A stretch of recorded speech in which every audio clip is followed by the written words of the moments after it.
So here's one of the things that I love about growing up as a Gen Xer, and I'm hoping that you'll agree. Remember when our babysitter was a massive wood-paneled Zenith TV console that pretty much weighed more than our first car? Our parents were either working, ignoring us, or just assuming we'd figure out life, so we did, with TV as our guide. And let's not forget about the actual TV guide itself.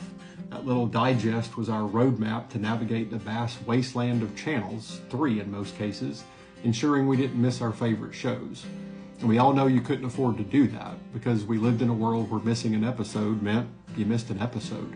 There was no DVR, no streaming services. You were just out of luck. Our shows back then were top tier. We had a guy that had a talking car before Siri was even a thought. We had a rich kid with a train inside his mansion. We had Charles in Charge, Growing Pains, and Family Ties. Let's not forget about Happy Days, Laverne and Shirley, Different Strokes, and Little House on the Prairie. The A-Team taught us that explosions were always the answer.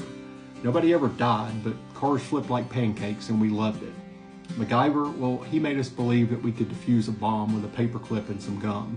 And if you were sick, Bob Barker was a staple in your get well routine because you always watched The Price is Right. Then there was Miami Vice. We also had Chips, Magnum P.I., and let's not forget the $6 Million Man and the Bionic Woman. All of these set the standard for crime fighting back in the day. The Love Boat crammed every 70s celebrity onto a cruise ship each week, and Fantasy Island made our wildest dreams come true. And then there was Three's Company, gave us a peek into what having roommates was going to be like when you grew up, if you can believe that.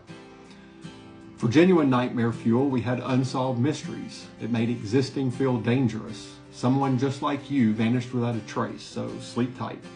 If that wasn't enough, we had John Walsh in America's Most Wanted, giving us the one and only view into active crime at the time. Hell, you could even help catch a criminal if you called an 800 number and gave him information. This was before social media. Talk about power. Our TV built character, and it probably gave us all the little undiagnosed ADHD. So if you'll excuse me, I'm off to rewatch The Golden Girls. Those ladies were tougher than half the action heroes today. Enjoy.